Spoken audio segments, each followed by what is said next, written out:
नमस्कार, आप देख रहे हैं डीडी न्यूज। मैं हूं आंचल गुलाटी गुंबर और आगे बढ़ने से पहले एक नजर सुर्खियों की तरफ।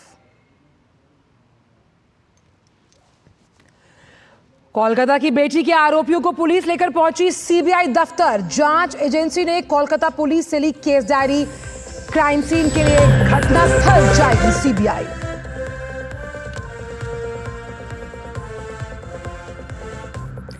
छत्तीसगढ़ में गरियाबंद धमतरी पुलिस को नक्सलियों के ठिकाने से मिले लाखों रुपए। बड़ी संख्या में बैरल ग्रेनेड लॉन्चर और डेटोनेटर समेत भारी मात्रा में विस्फोटक सामग्री बरामद।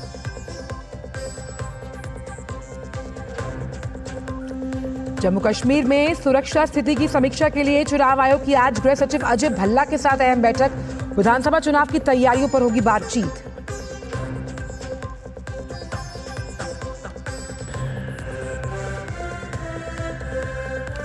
शराब घोटाले में आरोपी अरविंद केजरीवाल की याचिका पर आज सुप्रीम कोर्ट में सुनवाई। सीबीआई की गिरफ्तारी को दे रहे हैं चुनौती।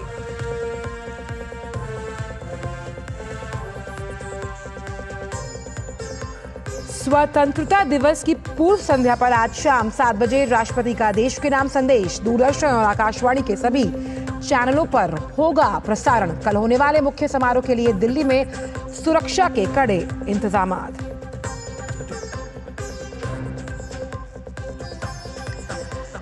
देश भर में मची हर घर तिरंगा अभियान की धूम। बॉलीवुड से लेकर शेयर बाजार के दिग्गज हस्तियों ने प्रधानमंत्री के आह्वान पर शुरू किए गए अभियान को सराहा।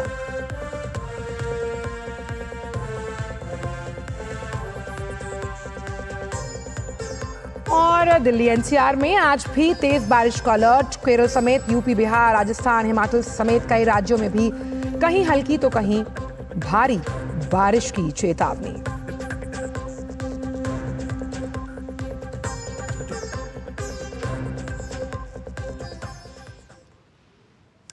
और इस वक्त की बड़ी खबर आ रही है कोलकाता से, जहां कोलकाता की बेटी को क्या मिलेगा इंसाफ, ये इस वक्त का सबसे बड़ा सवाल है। सवाल क्यों? क्योंकि देश की सबसे बड़ी जांच एजेंसी इस वक्त जांच में जुटी है। पुलिस आरोपियों को लेकर सीबीआई के दफ्तर पहुंची है और क्राइम सीन को समझने के लिए या फिर कहीं रिक्रिएट करने के लिए घटनास्थल पर भी सीबीआई जाएगी। सीबीआई ने कोलकाता पुलिस से पूरी केस डायरी ले ली, यानी कि अब तक जो केस में मुख्य डेवलपमेंट्स हुए वो साझा करेगी कोलकाता पुलिस सीबीआई के साथ। और पूरा मामला लगातार जो सुर्खियों में है, जिसकी वजह से शर्मसार है पूरा देश की जो दर्दनाक हुआ है कोलकाता की बेटी के साथ, जिसकी वजह से पूरा जो समूचा देश है, खासतौर पर जो डॉक्टर समाज है, वो हड़ताल पर है। 8-9 अगस्त की रात आरजीकर मेडिकल कॉलेज में हुई थी दरिंदगी। ट्रेनी डॉक्टर के साथ दरिंदगी के सारे पहलू अब सामने आएंगे, क्योंकि कुछ बातें आई सामने, कुछ नहीं। लेकिन अब क्योंकि ये केस सीबीआई के हाथ चला गया है, तो सीबीआई का केस को डील करने का क्या तरीका रहेगा और उस तरीके के हिसाब से वो क्या मोडस ऑपरेंडी अपनाती है और जो केस फाइल सौंपी गई है उसका कैसे गहन मंथन किया जाएगा, सारे जो लूपहोल्स हैं उनको खंगाला जाएगा, कड़ी से कड़ी जोड़ी जाएगी और फिर कई ऐसे सवाल जिनके जवाब और खुद ढूंढे जा रहे हैं, उन सवालों के जवाब सामने आएंगे। हालांकि हाईकोर्ट ने मामले में फटकार लगाते हुए कहा था कि भाई घटना के 5 दिनों के बाद भी पुलिस कोई नतीजे पर क्यों नहीं पहुंची, और ये अंदेशा जताया गया था कि भाई पूरे आसार थे कि कहीं ना कहीं सबूत मिटाने के लिए इतने दिन काफ़ी होते हैं।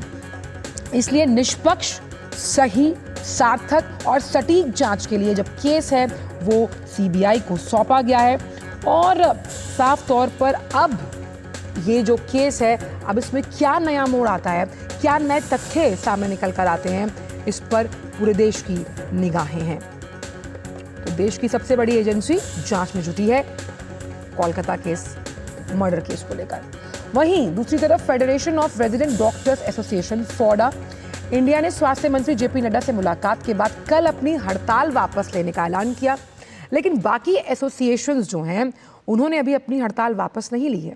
इसके चलते आज भी दिल्ली में डॉक्टर हड़ताल पर हैं।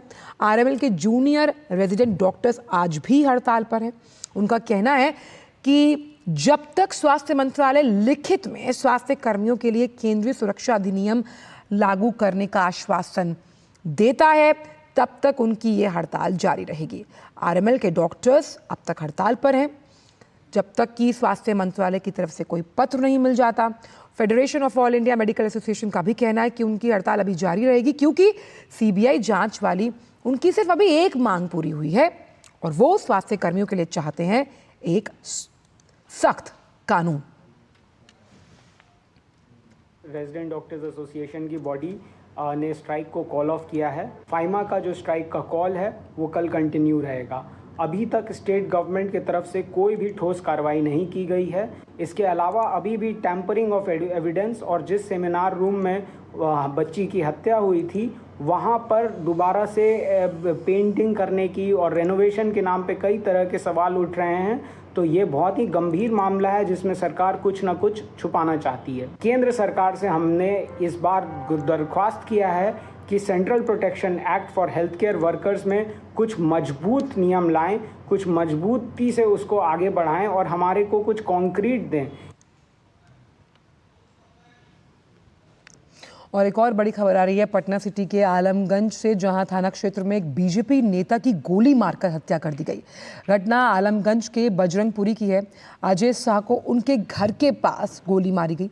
अजय शाह बीजेपी के पटना जिले के महामंत्री थे। वो अपने घर के पास दूध का बूथ चलाते थे। अपराधियों ने जिस वक्त उन्हें गोली मारी उस वक्त वो अपने मिल्क पार्लर में ही बैठे थे और बाइक से बदमाश पहुंचे थे, जहां उन्होंने अजय शाह को गोलियों से भून डाला।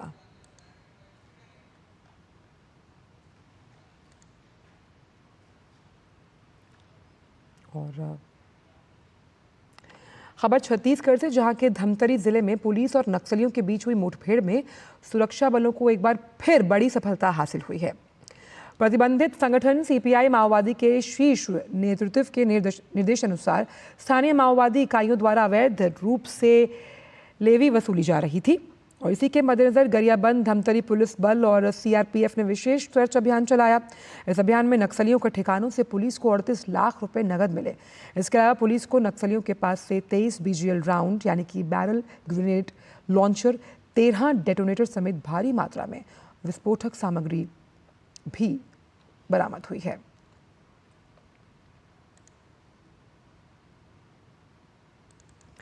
जम्मू कश्मीर के डोडा के असार इलाके में मंगलवार शाम मुठभेड़ शुरू हुई और इस मुठभेड़ के बाद सेना और जम्मू कश्मीर पुलिस ने जंगल में घेराबंदी और तलाशी का अभियान शुरू कर दिया है।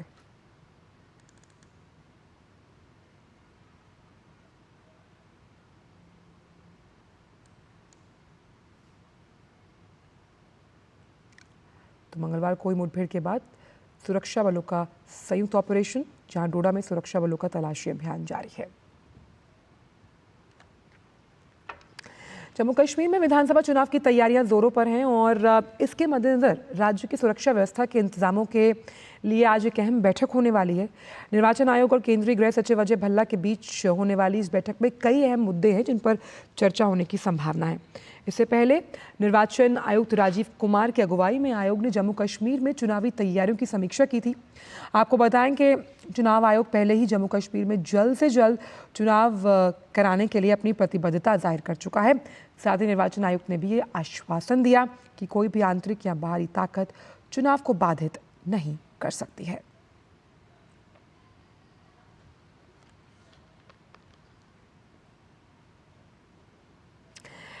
सीबीआई की गिरफ्तारी को चुनौती और अंतरिम जमानत की मांग वाली अरविंद केजरीवाल की याचिका पर सुप्रीम कोर्ट आज सुनवाई करेगा।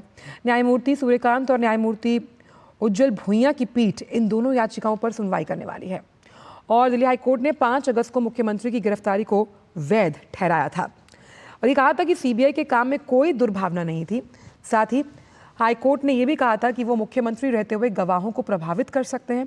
वहीं सुप्रीम कोर्ट ईडी मामलों में दिल्ली के मुख्यमंत्री को पहले ही अंतरिम जमानत दे चुका है।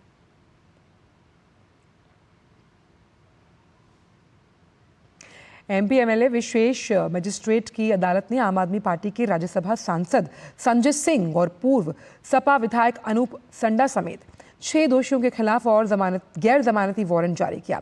मजिस्ट्रेट ने सजा के खिलाफ अपील खारिज होने के बाद आरोपियों के कोर्ट में सरेंडर ना करने के कारण गिरफ्तारी वारंट जारी किया।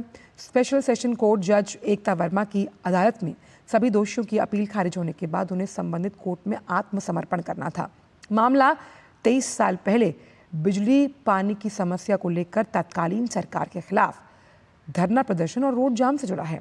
MBLA विशेष मजिस्ट्रेट की अदालत ने संजय सिंह और अनूप संडा समेत 6 आरोपियों को करीब 1.5 वर्ष पूर्व दोषी ठहराया।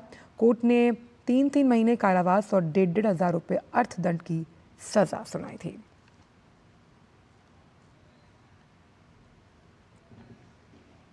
ये मामला जो है लगभग 23 साल पुराना मामला है, जिसमें लोअर कोर्ट द्वारा इनको जो है सज़ा कर दी गई थी, जिसकी अपील इन्होंने सेशन कोर्ट में डाली हुई थी। आम आदमी पार्टी के सांसद मिस्टर संजय सिंह और सपा के भूतपूर्व विधायक मिस्टर अनूप संडा समेत लगभग 6 लोग इसमें जो है अभियुक्त बनाए गए थे, जिसकी अपील जो है सेशन कोर्ट के द्वारा निरस्त कर दी गई और सज़ा इनकी बहाल कर दी गई। इन लोगों के खिलाफ गैर जमानती वारंट जारी किया। 20 तारीख को न्यायालय श्रीमान जी के समक्ष हाजिर होने का आदेश पारित किया है। सीएम योगी आदित्यनाथ की सख्ती के बाद सक्रिय हुई आजमगढ़ जिले की पुलिस ने अलग अलग जगहों पर छापा मारकर 12 नकल माफियों को गिरफ्तार किया और इनके पास से 18 लाख रुपए से अधिक रकम को बरामद किया गया है।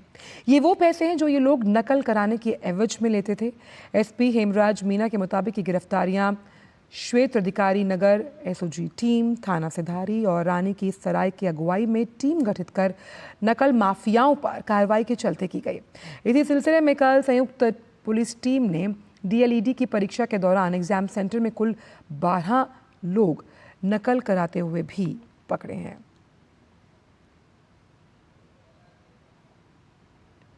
के माध्यम से ये जानकारी मिली थी कि राजेंद्र स्मारक इंटर कॉलेज है जो सेठवल रानी की सराय में, इसमें जो डीएलएड जो डिप्लोमा इन एलिमेंट्री एजुकेशन का 3rd सेमेस्टर का एग्ज़ाम था आज 13 तारीख को, जिसमें साइंस और कुछ अन्य सब्जेक्ट तो करीब 3 सब्जेक्टों की एग्ज़ाम थी। और इसमें जानकारी मिल रही थी कि वहाँ पे इस डिप्लोमा में जो लोग जो पार्टिसिपेंट हैं उनकी जहाँ एग्ज़ाम हो रही थी तो वहाँ पे एक संगठित तरीके से उनको नकल कराई वहाँ पे जा रही थी और इसके लिए सभी छात्रों से पैसे की वसूली इसमें की जा रही थी। मौके से जब हम लोगों ने वहाँ पे जांच किया गया तो वहाँ करीब जो प्रिंसिपल के ऑफिस है वहाँ से करीब कुछ पैसे मिले और इसके अलावा बाकी जब पूछताछ की गई तो अन्य जगह से भी पूरी तलाशी लेने पर करीब 18 लाख के आसपास में जो नगद धनराशि वहाँ से बरामद हुई है। अध्यापक है वो यहाँ साथ में पाए गए, उनमें से भी उनकी गिरफ्तारी हुई। तो टोटल मिला के करीब 12 लोगों को अभी हिरासत में लेके पूछताछ किया गया है। इनके खिलाफ मुकदमा लिखा जा रहा है। केंद्र सरकार ने 78वें स्वतंत्रता दिवस के अवसर पर दिल्ली के लाल किले में आयोजित होने वाले समारोह के लिए विशेष अतिथि के रूप में पंचायती राज संस्थाओं के 400 निर्वाचित प्रतिनिधियों और राज्यों और केंद्र शासित प्रदेशों के 108 से अधिक क्षेत्रीय पदाधिकारियों को आमंत्रित किया। आमंत्रित सदस्यों में से पंचायती राज संस्थानों की महिला सदस्य और महिला और बाल विकास मंत्रालय की विभिन्न योजनाओं को देश भर में कार्यान्वित करने वाले क्षेत्रीय पदाधिकारी शामिल हैं। इन विशेष अतिथियों को देश भर में उनके विशिष्ट कार्यों के लिए प्रोत्साहन देने के उद्देश्य से आमंत्रित किया गया। महिला और बाल विकास मंत्रालय ने कहा कि आमंत्रित सदस्य मंत्रालय की विभिन्न योजनाओं से संबंधित हैं। इनमें आंगनवाड़ी कार्यकर्ता, सखी, वन स्टॉप सेंटर, संकल्प, महिलाओं के सशक्तिकरण के लिए और केंद्र सरकार की अन्य योजनाओं से जुड़े लोग भी शामिल हैं। पंचायती राज मंत्रालय ने कहा कि इसका उद्देश्य सभी अतिथियों को इस ऐतिहासिक समारोह में शामिल करते हुए उन्हें गर्व और देशभक्ति की भावना के साथ जोड़ना है। इस साल हम आज़ादी की 78वीं सालगिरह मनाएंगे, इसके प्रत्यक्षदर्शी बनेंगे। राष्ट्रपति द्रौपदी मुर्मू स्वतंत्रता दिवस की पूर्व संध्या पर यानी आज शाम 7 बजे राष्ट्र को संबोधित करेंगी। ये संबोधन आकाशवाणी के पूरे नेटवर्क्स पर प्रसारित किया जाएगा और दूरदर्शन के सभी चैनलों पर हिंदी और उसके बाद अंग्रेजी में इसका प्रसारण होगा। दूरदर्शन पर हिंदी और अंग्रेजी में संबोधन के प्रसारण के बाद क्षेत्रीय चैनलों में इसका प्रसारण किया जाएगा। आकाशवाणी अपने क्षेत्रीय नेटवर्क पर रात 9:30 पर इसका क्षेत्रीय भाषा संस्करण प्रसारित करेगा।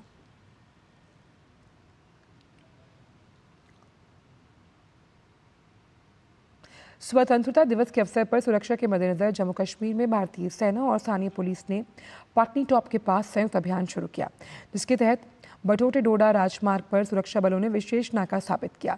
अभियान के दौरान सुरक्षा बल आतंकवादियों के खिलाफ कार्रवाई को तेज कर रहे हैं ताकि क्षेत्र में शांति और सुरक्षा सुनिश्चित की जा सके।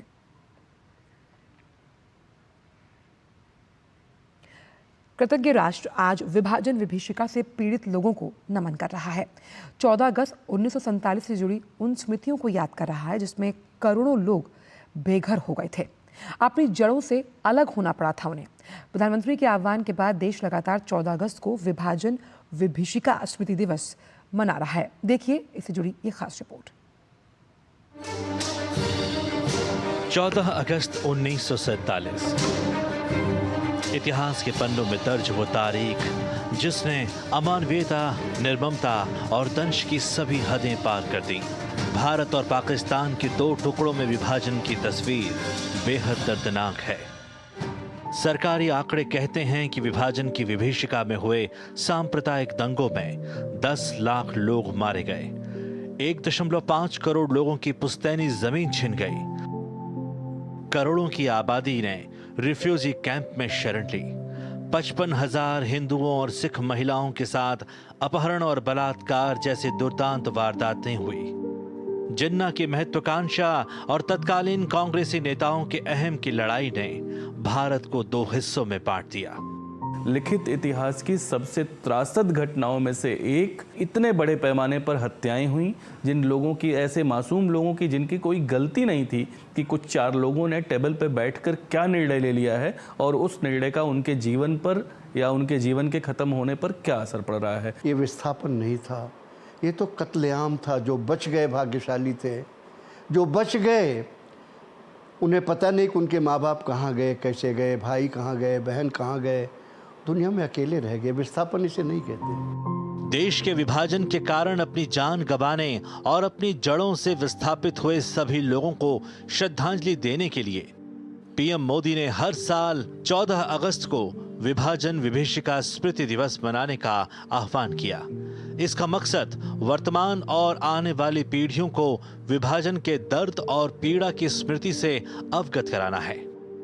अब से हर वर्ष 14 अगस्त को विभाजन विभीषिका स्मृति दिवस के रूप में याद किया जाएगा।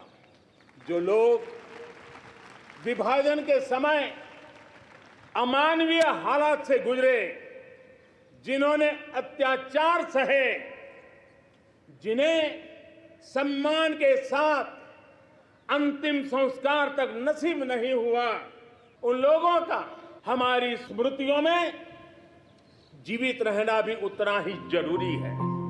मौजूदा केंद्र सरकार ने विभाजन विभीषिका की स्मृतियों को देश के सामने फिर से सहेज कर रखने का काम भी किया है और स्मारक बनाकर नई पीढ़ी तक पहुंचाने का प्रयास भी किया है।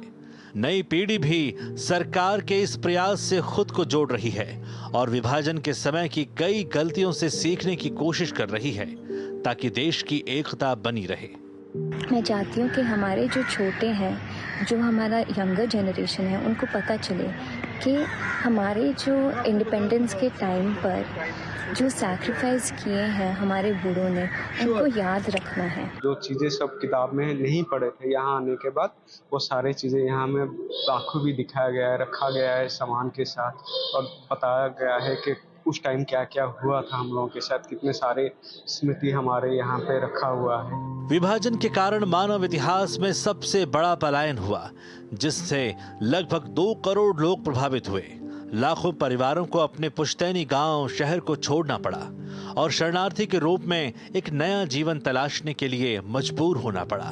विभाजन का दंश पीड़ितों और उनके परिवारों के जहन में आज भी ताजा है।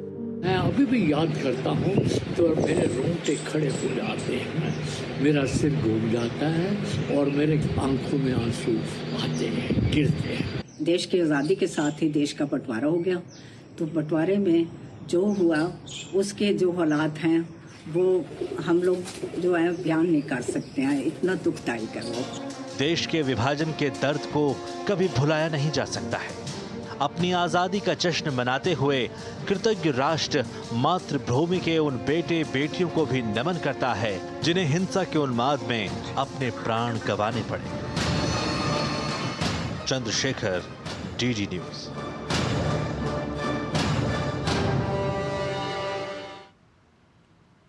और प्रधानमंत्री नरेंद्र मोदी ने विभाजन विभीषिका स्मृति दिवस पर विभाजन की वजह से हुई हिंसा के पीड़ितों को श्रद्धांजलि अर्पित की है।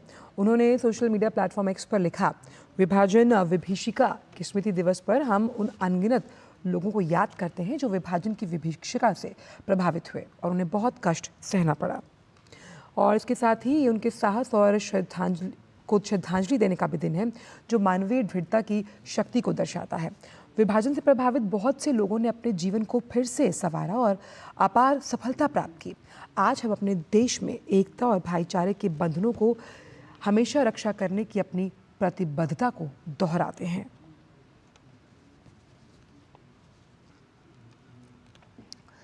केंद्रीय गृह मंत्री अमित शाह ने विभाजन विभीषिका स्मृति दिवस पर इसके पीड़ितों को श्रद्धांजलि दी है और सोशल मीडिया प्लेटफॉर्म एक्स पर उन्होंने लिखा, आज विभाजन विभीषिका स्मृति दिवस पर उन लाखों लोगों को श्रद्धांजलि देता हूं जिन्होंने इतिहास के सबसे क्रूर प्रकरण के दौरान अमानवीय पीड़ाओं का सामना किया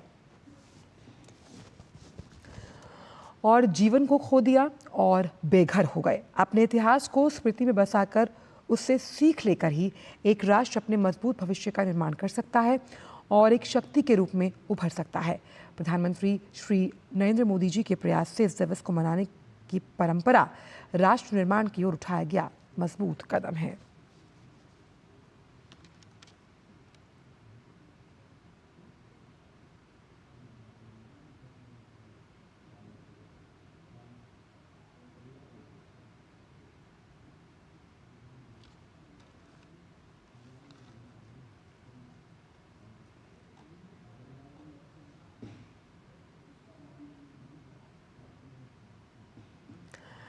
केंद्रीय मंत्री राजनाथ सिंह ने विभाजन विभीषिका स्मृति दिवस पर विभाजन की वजह से हुई हिंसा के पीड़ितों को श्रद्धांजलि अर्पित की।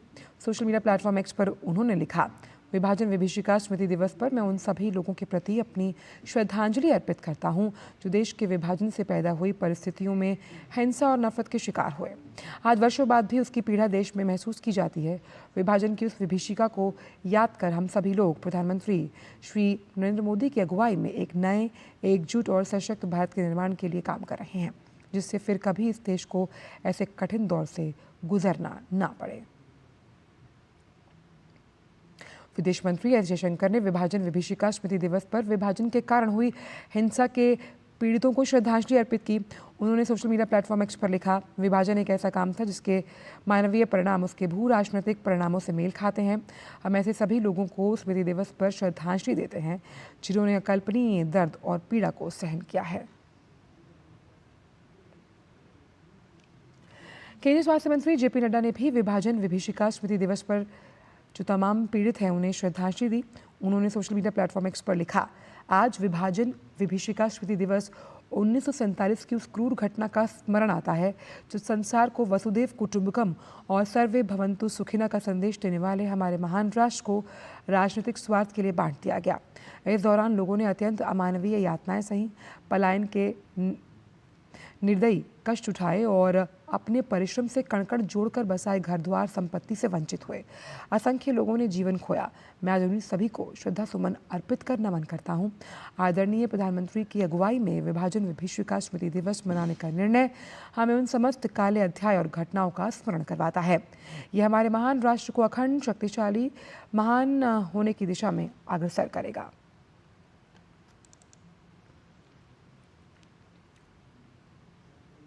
लखनऊ में यूपी के मुख्यमंत्री योगी आदित्यनाथ विभाजन विभीषिका स्मृति दिवस के अवसर पर आयोजित श्रद्धांजलि सभा में सम्मिलित हुए। उन्होंने विभाजन की विभीषिका के आंदोलन को लेकर पटेल प्रतिमा से लेकर लोक भवन तक पैदल मौन मार्च भी निकाला।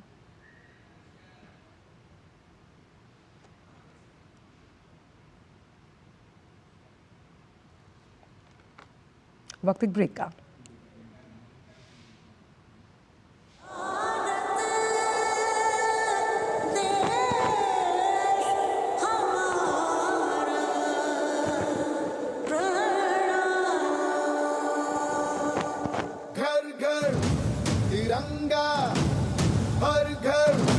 तिरंगा, घर घर तिरंगा, रथ घर तिरंगा।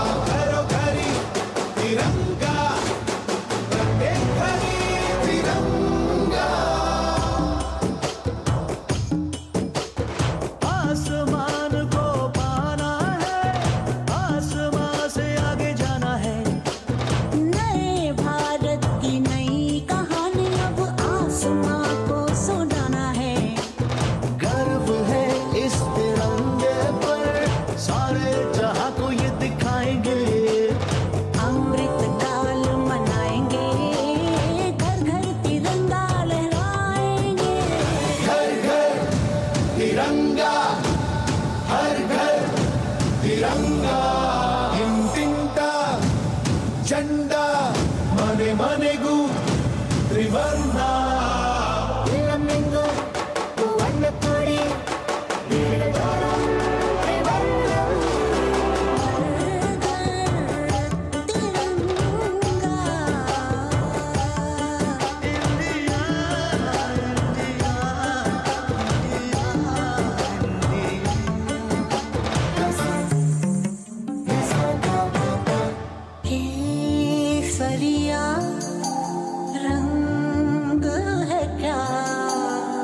मेरी शक्ति का है, ये रंग मेरी ताकत का है, ये रंग देश के माथे पे सजा। श्वेत है क्या रंग सत्य का, ये श्वेत रंग शांति का है, ये श्वेत रंग एके का है, ये रंग देश के दिल में है बसा।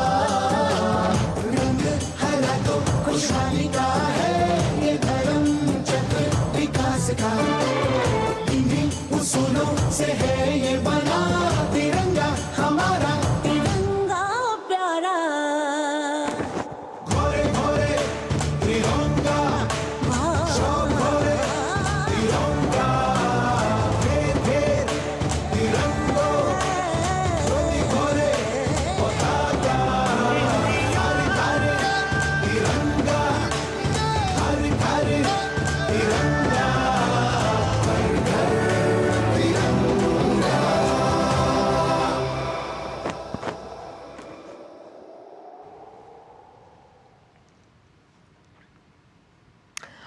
और अब बात हर घर तिरंगा अभियान से ही जुड़ी हुई।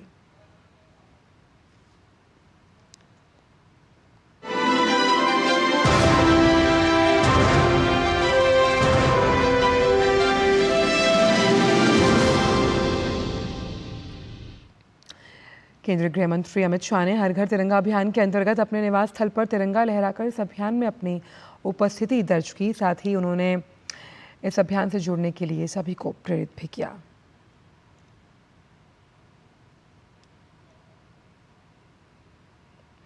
स्वतंत्रता दिवस के पहले महाराष्ट्र की राजधानी मुंबई में तिरंगे के रंगों में सराबोर वो नजर आई और कितनी सुंदर लग रही है रात के समय तिरंगे की रोशनी में नहाई हुई आमची मुंबई।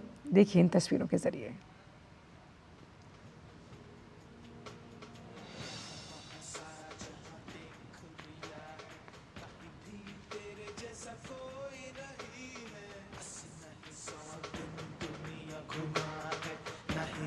तेरे जैसा कोई नहीं, मैं गाया जहां भी बस तेरी याद थी, जो मेरे साथ थी, मुझको तड़पाती रुलाती, सबसे प्यारी तेरी सूरत, प्यार है बस तेरा प्यार ही। माँ तुझे सलाम, माँ तुझे सलाम, अम्मा तुझे सलाम,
और स्वतंत्रता दिवस से पहले पटना में भी हर घर तिरंगा अभियान के तहत तिरंगा रैली निकाली गई। विवेकानंद मूर्ति से करगिल चौक तक निकाली गई इस रैली में पटना साहिब से भाजपा के सांसद रविशंकर प्रसाद भी शामिल हुए। उन्होंने कहा कि प्रधानमंत्री मोदी के आह्वान पर देश भर में हर घर तिरंगा अभियान चलाया जा रहा है और लोग बढ़ चढ़कर इसमें हिस्सा ले रहे हैं।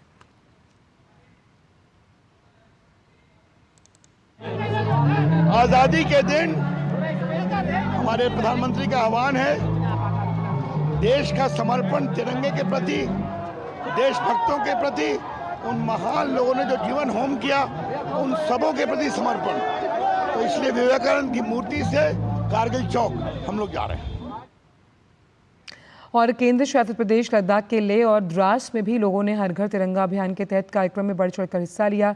जहां लेह के आयोजित कार्यक्रम में लद्दाख के उपराज्यपाल BD मिश्रा ने मुख्य अतिथि के रूप में शिरकत की। वहीं द्रास में करगिल जिला पुलिस द्वारा डिस्ट्रिक्ट पुलिस लाइन से करगिल युद्ध स्मारक तक एक बाइक रैली आयोजित की गई।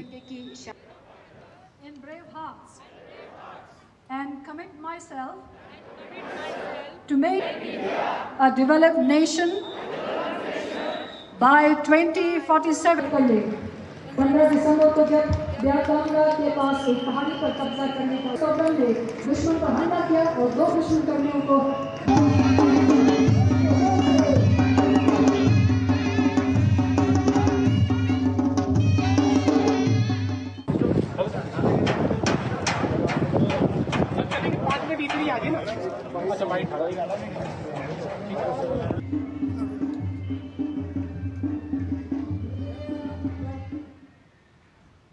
और स्वतंत्रता दिवस के पहले जम्मू कश्मीर में भी हर घर तिरंगा अभियान के तहत ये रैली निकाली गई। तिरंगा रैली को चिनाब नदी पर बने दुनिया के सबसे ऊंचे रेलवे पुल पर 750 मीटर लंबे तिरंगे के साथ निकाला गया। बड़ी संख्या में स्कूली छात्रों ने तिरंगा रैली का वो हिस्सा बने और रैली के दौरान लोग तिरंगा लहराते हुए पूरे जोश में भारत माता की जय और वंदे मातरम के नारे लगाते हुए भी नजर आए। बात करते हैं हिमाचल की राजधानी शिमला की, जहां देशभक्ति और लोक संस्कृति का अनोखा संगम देखने को मिला। देश में चल रहे हर घर तिरंगा अभियान में शिमला भी रंगारंग नजर आया। शिमला के गेटी थिएटर परिसर में कलाकारों ने लोकगीत और देशभक्ति के गीतों से शहीदों को याद किया।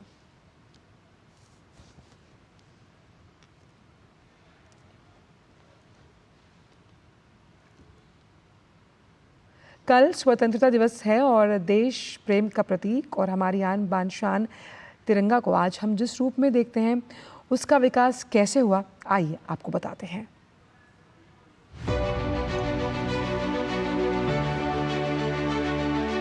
एक आजाद देश की सबसे बड़ी पहचान उसका ध्वज होता है। हमारे देश भारत का राष्ट्रीय ध्वज तिरंगा राष्ट्रीय गौरव के प्रतीक के साथ साथ नागरिकों की आशाओं और आकांक्षाओं का एक प्रतिरूप भी है। 15 अगस्त 1947 को अंग्रेजों के चंगुल से देश जब आजाद हुआ तो इंडिया गेट के पास प्रिंसेस पार्क के खुले मैदान में तिरंगा फहराया गया। लेकिन शायद आप ये नहीं जानते होंगे कि 15 अगस्त 1947 वो ऐतिहासिक मौका नहीं था जब हमारा तिरंगा पहली बार फहराया गया। भारत में अस्तित्व में आने वाला पहला भारतीय ध्वज सिस्टर निवेदिता द्वारा 1904 में डिजाइन किया गया था। इसके बाद साल 1906 में कोलकाता में पारसी बागान चौक में स्वदेशी और बहिष्कार आंदोलन के दौरान भारत का राष्ट्रीय ध्वज पहली बार फहराया गया था, जिसमें बीच में पीले रंग की पट्टी में वंदे मातरम, सबसे ऊपर हरे रंग की पट्टी में कमल के 8 फूल और सबसे नीचे लाल रंग की पट्टी में चांद और सूरज बनाए गए थे। 1907 में दूसरा तिरंगा पेरिस में भीकाजी कामा ने अपने क्रांतिकारी साथियों के साथ फहराया था, जो पहले तिरंगे के समान था और इसमें 7 सितारों को सप्तऋषि के तौर पर दिखाया गया था। भारत का तीसरा ध्वज 1917 में अस्तित्व में आया, जिसे एनी बेसेंट और बाल गंगाधर तिलक ने होम रूल आंदोलन के समय फहराया था। इस झंडे में 5 लाल हरे हॉरिजॉन्टल पट्टियों के साथ 7 सितारों को दिखाया गया था। सन 1921 में देश के चौथे ध्वज की कल्पना पिंगली वेंकैया ने की थी, जिसे उन्होंने महात्मा गांधी को सौंपा था। ये ध्वज सफेद, हरे और लाल रंग का था, जिसमें चरखे को दिखाया गया था। इसके 10 साल बाद यानी 1931 में 5वें ध्वज को अस्तित्व में लाया गया, जो 1921 के पिंगली वेंकैया द्वारा बनाए गए ध्वज से मिलता जुलता था। पिंगली वेंकैया के झंडे को एक फॉर्मल रेजोल्यूशन के साथ स्वीकार करते हुए कुछ मॉडिफिकेशन के साथ लाया गया, जिसमें सिर्फ लाल रंग को केसरिया रंग में बदला गया था। और फिर आया 1947 का जुलाई का महीना, जब हमारे देश को मिला इसका आधिकारिक तिरंगा, जिसे भारतीय संविधान सभा ने स्वतंत्र भारत के राष्ट्रीय ध्वज के रूप में अपनाया। देश के झंडे में शामिल तीनों रंगों का अपना अलग महत्व है। केसरिया रंग जहां शक्ति का प्रतीक है, वहीं सफेद रंग शांति को दर्शाता है, जबकि हरा रंग हरियाली और संपन्नता को दिखाता है। ये रंग मिलकर देश के गौरव का प्रतीक बनाते हैं। आज देश को आजाद हुए 78 साल हो गए हैं और हर साल लाल किले से तिरंगे को फहराते हुए स्वतंत्रता दिवस मनाया जाता रहा है। लोगों के दिलों में देशभक्ति की भावना और भारतीय राष्ट्रीय ध्वज के बारे में जागरूकता को बढ़ाने के लिए हर घर तिरंगा मुहिम स्वतंत्रता को चिन्हित करते हुए देश के नागरिकों को उनके घरों में तिरंगा फहराने के लिए प्रोत्साहित करती है। दशकों से लहराते हमारे तिरंगे की आन बान और शान को बनाए रखने के लिए आजादी की लड़ाई में शामिल कई सपूतों सहित सशस्त्र सेना के जवानों ने अपने प्राणों की आहुति दी है, जिसके चलते हमारी सरहदें आज सुरक्षित हैं और हमारे देश का हर नागरिक सर उठाकर स्वतंत्रता दिवस पर लहराते तिरंगे को देखने का गौरव प्राप्त कर रहा है और करता रहेगा।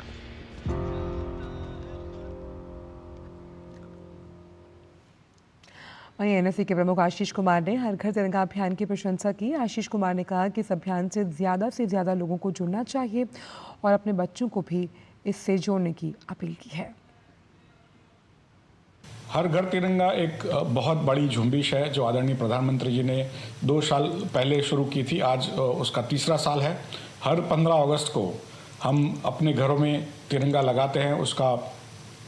उसके साथ हम अपने फ़ोटो भी लेते हैं, अपने दोस्त यारों से उनको शेयर भी करते हैं, जिससे देशभक्ति की भावना बढ़ती है। और मुझे लग रहा है कि खास करके हमारे जो अगली पीढ़ी के बच्चे हैं उनके लिए भी ये बहुत ज़रूरी है कि हम उनमें ये भावना को और बढ़ाएं। इसलिए मैं आप सभी से हार्दिक अपेक्षा भी रखता हूं कि हम सभी अपने घर पे तिरंगा लगाएं और हमारे सभी जो जानने वाले हैं उनके साथ अपने फोटोग्राफ्स शेयर करें, अपने सोशल मीडिया पे शेयर करें, जिससे देशभक्ति की भावना बढ़े। मशहूर संगीतकार ओपी नैयर की पोती अभिनेत्री निहारिका रायजादा ने प्रधानमंत्री के हर घर तिरंगा अभियान को महत्वपूर्ण अभियान बताया। उन्होंने तिरंगा का जो महत्व है उसको साझा करते हुए कहा कि क्रांतिकारियों के योगदान की वजह से तिरंगा हमें मिला है, उन्हें नमन। हमारे आदरणीय प्रधानमंत्री श्री नरेंद्र मोदी जी ने इस स्वतंत्र दिवस पर एक अभियान चलाया है जिसका नाम है हर घर तिरंगा। ये तिरंगा राष्ट्र ध्वज हमारे देश का गौरव है, हमारे सारे क्रांतिकारों का ये बलिदान दर्शाता है। रायजादा एंटरटेनमेंट्स आप तक एक फिल्म पहुंचाएगी जिसका नाम है मैडम कामा। वो फिल्म आपके तिरंगे के इतिहास आपको बताएगी। स्वतंत्र दिवस पर मैं उन सारे क्रांतिकारों को और स्वतंत्र वीरों को और मैडम कामा को आदरणीय प्रणाम करना चाहूंगी। जय भारत, जय तिरंगा, जय हिंद। और प्रधानमंत्री नरेंद्र मोदी के आह्वान पर देश भर के हर घर तिरंगा अभियान की ये मुहिम लगातार जारी है। अभिनेत्री इति आचार्य ने हर घर तिरंगा अभियान की प्रशंसा की और इस अभियान से जुड़ने की अपील भी। सभी लोगों से अनुरोध करना चाहूंगी कि हमारे पूज्य प्रधानमंत्री जी ने जो अभियान शुरू किया है हर घर तिरंगा फहराने का, आप सभी पूरे गर्व और जोश के साथ उसमें हिस्सा लीजिए। अपने अपने परिवार और प्रियजनों के साथ स्वतंत्रता दिवस के अवसर पर हमारा प्यारा तिरंगा फहराएं। आप लोगों ने देखा होगा कि कई सारे देशों में लोग अपने घरों के बाहर, अपनी बिल्डिंगों के बाहर अपने अपने देश का ध्वज फहराते हैं। कहीं ना कहीं ये एक बहुत ही ताकतवर और एकत्र समाज का प्रतीक है और मैं चाहूंगी कि हमारे देशवासी भी उसी तरह से पूरे मान, अभिमान और सम्मान के साथ हमारा प्यारा तिरंगा फहराएं। गायक कैलाश खेर ने कहा कि हर घर तिरंगा एक अभियान है जो जन जन के अंदर जाग चुका है। हमारे प्रधानमंत्री का पूरे भारत से आह्वान था जो अब उत्सव बन चुका है। तिरंगा, तिरंगा यात्रा ये मात्र एक संकल्प और एक प्रकल्प नहीं है, बल्कि ये एक अभियान है, एक आंदोलन है जो जन जन में जाग गया, मन मन में जाग गया है। हमारे आदरणीय प्रधानमंत्री श्री नरेंद्र मोदी जी का ये आह्वान था पूरे पृथ्वी से, पूरे भारत से, पूरे भारत के एक एक वासियों से। और आज ये कुछ ही वर्षों में एक ऐसा उत्सव, एक ऐसा महा उत्सव बन गया है कि जहां भी देखिए, जिसको भी देखिए, इस उमंग में, इस तरंग में, इस उत्सव में डूबा हुआ है। हर भारतीय के हृदय में पता लग रहा है कि तिरंगा, आजादी, इसका मायने क्या है, इसका अर्थ क्या है और वो कितने हर्षोल्लास के साथ हर घर तिरंगा, घर घर पे तिरंगा फहरा रहा है। और भारत के 78वें स्वतंत्रता दिवस के उपलक्ष्य में भारतीय दूतावास ने अर्पिता दत्ता और उनकी मंडली द्वारा कथक नृत्य कार्यक्रम की मेजबानी की। इस कार्यक्रम में नेपाल के संस्कृति, पर्यटन और नागरिक उड्डयन मंत्री बद्री प्रसाद पांडे मुख्य अतिथि के रूप में उपस्थित रहे। वहीं दर्शकों में नेपाल सरकार, नेपाली सेना, राजनयिक समुदाय, सांस्कृतिक बिरादरी, मीडिया और नागरिक समाज के प्रतिष्ठित सदस्य शामिल थे।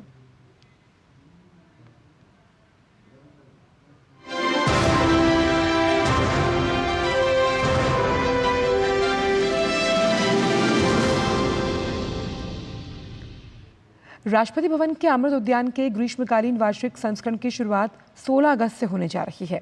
इससे पहले आज राष्ट्रपति द्रौपदी मुर्मू ने राष्ट्रपति भवन परिसर के अमृत उद्यान में भ्रमण किया। इस अवसर पर राष्ट्रपति ने आम नागरिकों के लिए कल से 1 महीने के लिए शुरू होने वाले अमृत उद्यान में नागरिकों के लिए प्रवेश स्लिप का उद्घाटन किया।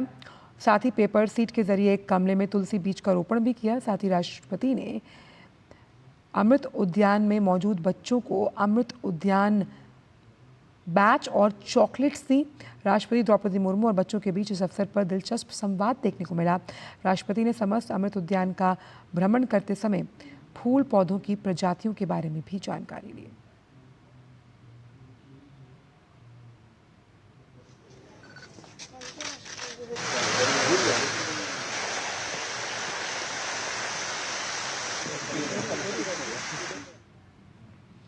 सुप्रीम कोर्ट ने खनिज युक्त भूमि में राज्यों के टैक्स लगाने के अधिकार मामले में फैसला सुनाया है। कोर्ट ने कहा कि राज्यों का खनिज युक्त भूमि पर टैक्स लगाने का अधिकार 1 अप्रैल 2005 से लागू माना जाएगा। इसके पहले कोर्ट ने एक फैसले में कहा था कि राज्यों को खनिजों के लिए मिलने वाली रॉयल्टी को टैक्स नहीं माना जा सकता और खनिज युक्त जमीन पर अलग से टैक्स लगाना राज्यों के अधिकार के दायरे में आता है। वक्फ संशोधन बिल पर संसद की 31 सदस्यीय संयुक्त समिति का गठन किया गया। इस समिति के चेयरमैन वरिष्ठ सांसद जगदम्बिका पाल बनाए गए हैं। समिति को अगले सत्र के पहले हफ्ते तक अपनी रिपोर्ट सौंपनी है। वक्फ संशोधन बिल लोकसभा में पेश किया गया था, जिसे संसद की संयुक्त समिति को भेज दिया गया। 31 सदस्यीय समिति में 21 लोकसभा और 10 राज्यसभा के सदस्य हैं।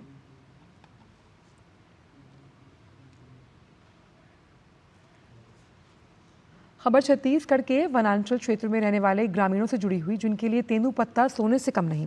वो तपती धूप में कड़ी मेहनत कर इससे हरे सोने के रूप में संग्रहित करते हैं और इसकी एवज में मिलने वाली जो पारिश्रमिक होता है उससे अपनी ज़रूरतों की पूर्ति की जाती है। देखिए छत्तीसगढ़ से एक खास रिपोर्ट। हरा सोना बेचकर मालामाल हो रहे हैं छत्तीसगढ़ के ग्रामीण। आदिवासियों और ग्रामीणों की जिंदगी में हरा सोना ला रहा है खुशियाँ। हरा सोना बदल रहा है वनवासियों का जीवन। छत्तीसगढ़ में तेंदूपत्ता को हरा सोना के नाम से जाना जाता है। वनवासियों के आमदनी का मुख्य जरिया बन चुका है तेंदूपत्ता। तेंदूपत्ते के प्रति मानक बोरे में हुई 1500 रुपए की बढ़ोतरी। तेंदूपत्ता संग्रहण की दर बढ़ाकर 5500 रुपए प्रति मानक बोरा की गई। छत्तीसगढ़ में तेंदुपत्ता संग्रहण में लगे हैं 12 लाख से अधिक ग्रामीण। तपती धूप में कड़ी मेहनत कर हरे सोने का संग्रहण करते हैं वनवासी। छत्तीसगढ़ में तेंदुपत्ता को हरा सोना के नाम से जाना जाता है। वन क्षेत्रों में रहने वाले आदिवासियों और ग्रामीणों की जिंदगी में हरा सोना खुशियां ला रहा है। छत्तीसगढ़ में तेंदुपत्ता को हरा सोना के नाम से जाना जाता है। वन्य क्षेत्रों में रहने वाले आदिवासियों और ग्रामीणों की जिंदगी में हरा सोना खुशियां ला रहा है। तेंदुपत्ता ग्रामीणों की आमदनी का मुख्य जरिया बन चुका है। छत्तीसगढ़ के तेंदुपत्ता की पश्चिम बंगाल, आंध्र प्रदेश, तेलंगाना जैसे कई राज्यों में अच्छी मांग है। राज्य में पिछली कांग्रेस सरकार के समय तेंदुपत्ता के एवज में 4000 रुपए प्रति मानक बोरा मिलता था, जो अब भाजपा के विष्णुदेव साय सरकार में 5500 रुपए की दर पर दिया जा रहा है। जो गरीबों के लिए तेंदुपत्ता हरा सोना कहलाता है, उसका कीमत 4000 रुपया प्रति मानक बोरा से बढ़ा के 5500 मानक बोरा किए हैं और उनका एक एक पत्ता खरीदे हैं। छत्तीसगढ़ के तेंदुपत्ते की विदेशों में भी मांग बढ़ रही है। बांग्लादेश, श्रीलंका, म्यांमार और अफगानिस्तान जैसे कई मुल्कों में भारत से तेंदुपत्ता भेजा जा रहा है। मौजूदा समय में तेंदुपत्ता ग्रामीणों की आमदनी का मुख्य स्रोत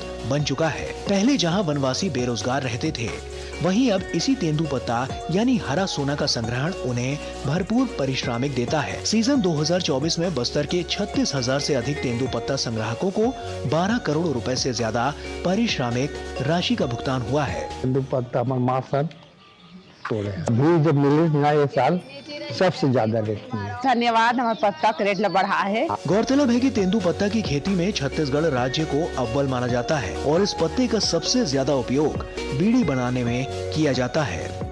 तेंदुपत्ता ग्रामीणों की आमदनी का मुख्य जरिया बन चुका है। यही वजह है कि इस बढ़ती मांग को लेकर सरकार ने आदिवासियों की जरूरतों का खास ख्याल रखा है। वनांचल में रहने वाले ग्रामीणों को तेंदुपत्ता के प्रति मानक बोरों की दर से वृद्धि खुशियां जगा दी है। Somesh Patel, DD news, Bastar. और मध्य प्रदेश सरकार की प्रधानमंत्री श्री पर्यटन वायु सेवा योजना के तहत मिलने वाली हवाई सेवा के किराए में 13 अगस्त से 19 अगस्त तक स्वतंत्रता दिवस और रक्षाबंधन को देखते हुए 50% की छूट दी जा रही है। इस योजना के तहत मध्य प्रदेश के 8 शहरों में जो ये हवाई सेवा शुरू की गई है, देखिए उससे जुड़ी ये खास रिपोर्ट। मध्य प्रदेश के लोग हों या मध्य प्रदेश आने वाले पर्यटक हों, वो मध्य प्रदेश के एक शहर से दूसरे शहर हवाई यात्रा के जरिए पहुंच सकें, सस्ती, सुगम और सहज यात्रा कर सकें। इसके लिए मध्य प्रदेश सरकार ने पीएम श्री पर्यटन वायु सेवा योजना की शुरुआत की थी। इस योजना की शुरुआत के दौरान ही विशेष छूट ग्राहकों को दी जा रही थी, लेकिन अब त्योहारी सीजन यानी कि स्वतंत्रता दिवस और रक्षाबंधन को ध्यान में रखते हुए इन टिकट्स में 50% तक की छूट की घोषणा मध्य प्रदेश सरकार के पर्यटन विभाग ने की है। मध्य प्रदेश के लोगों और बाहर से आने वाले पर्यटकों को राज्य के ही विभिन्न शहरों के बीच सस्ती सुलभ हवाई सेवा उपलब्ध हो सके, इस उद्देश्य से डॉक्टर मोहन यादव की सरकार ने जून के महीने में पीएम श्री पर्यटन वायु सेवा योजना की शुरुआत की है। ऐसे में 15 अगस्त, रक्षाबंधन और जन्माष्टमी के त्योहार को ध्यान में रखते हुए हवाई सेवा के टिकट में 50% की छूट दी जा रही है। ये छूट 13 अगस्त से शुरू हो गई है।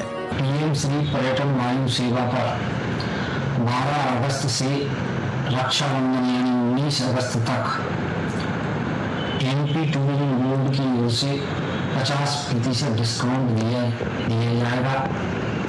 सभी यात्रियों से मेरा अनुरोध है इस अवसर का लाभ अवश्य उठाएं। इस पीएम श्री पर्यटन वायु सेना योजना के तहत राज्य के 8 शहरों भोपाल, इंदौर, उज्जैन, जबलपुर, खजुराहो, ग्वालियर, रीवा और सिंगरौली को फिलहाल हवाई सुविधाओं से जोड़ा गया है। 50% छूट के बाद अब जबलपुर से इंदौर का किराया 3,937.50 रुपए, जबलपुर से रीवा का किराया 2,287 रुपए, जबलपुर से भोपाल का किराया 3,000 रुपए, इंदौर से भोपाल का किराया 2,250 रुपए, सिंगरौली से रीवा का किराया 1,125 रुपए, उज्जैन से भोपाल का किराया 1,875 रुपए, खजुराहो से रीवा का किराया 1,312.50 रुपए, ग्वालियर से खजुराहो का किराया 2,250 रुपए हो गया है।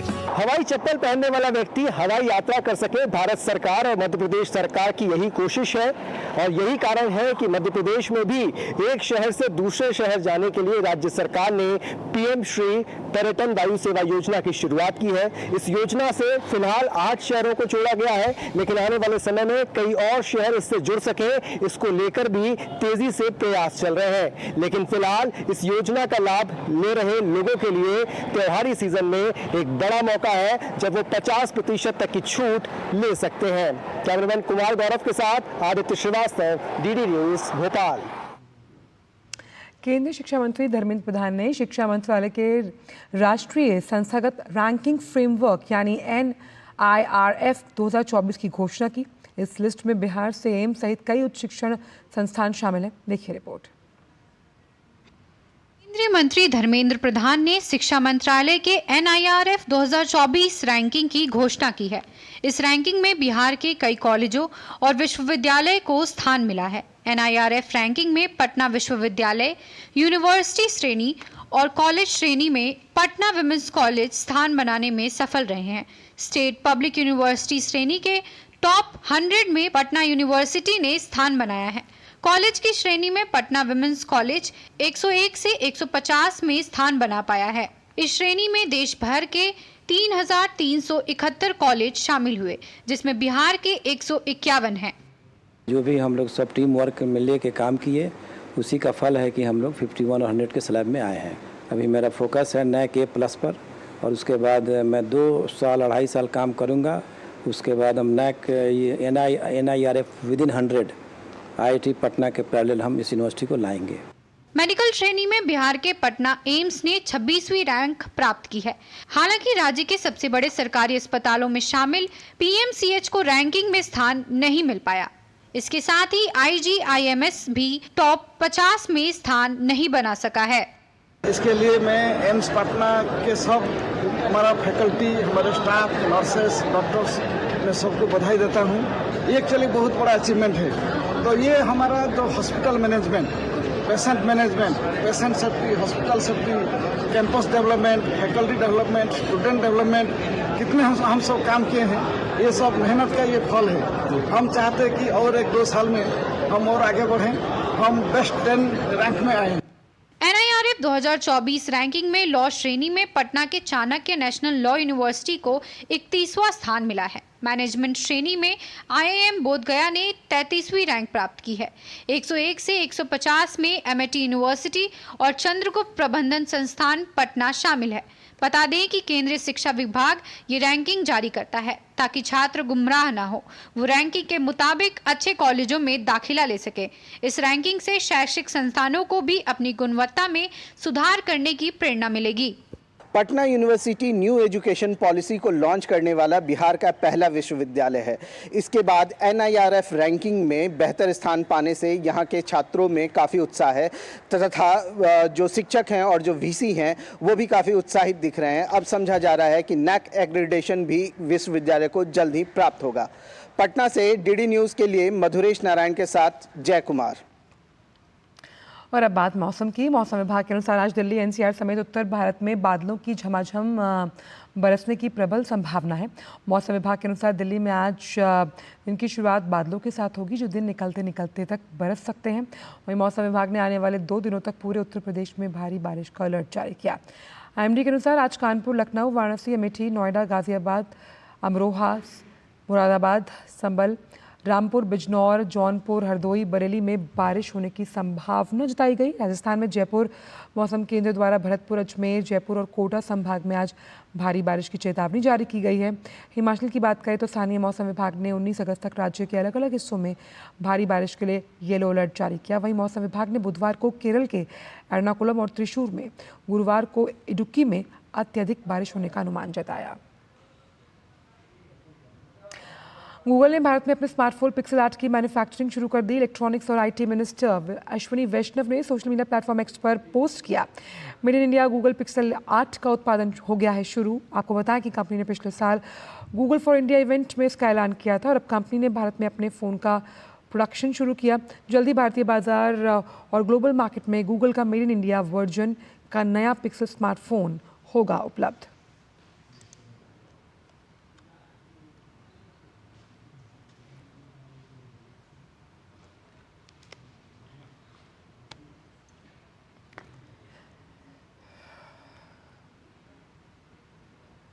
वहीं made in India Maruti Suzuki के एक्सपोर्ट पर वाणिज्य और उद्योग मंत्री पीयूष गोयल ने खुशी जताते हुए सोशल मीडिया प्लेटफॉर्म एक्स पर पोस्ट किया और कहा कि 1600 से ज़्यादा made in India Maruti SUV cars का जो कंसाइनमेंट है वो पहली बार जापान को निर्यात किया गया। ये गर्व का क्षण है। केंद्रीय मंत्री पीयूष गोयल ने कहा कि मोदी सरकार ने पिछले 1 दशक में भारतीय विनिर्माण उद्योग को बढ़ावा देने के लिए नीतियां लागू की। स्थानीय स्तर पर विश्व स्तरीय गुणवत्ता वाले उत्पादों के उत्पादन पर जोर देने के साथ इसने ब्रांड इंडिया को विश्व स्तर पर पहचान बनाने में मदद दी है। सबसे अहम बात यह है कि मारुति सुजुकी भारत में बनकर तैयार की गई गाड़ियों को अपने ही देश जापान में एक्सपोर्ट कर रही है। कंपनी ने गुजरात के पीपावाव से 1600 वाहनों का कंसाइनमेंट जापान भेजा। फ्रॉन्क्स मारुति सुजुकी की जापान भेजी जाने वाली पहली एसयूवी है। और फिलहाल समाचारों में इतना ही। दीजिए इजाजत। नमस्कार।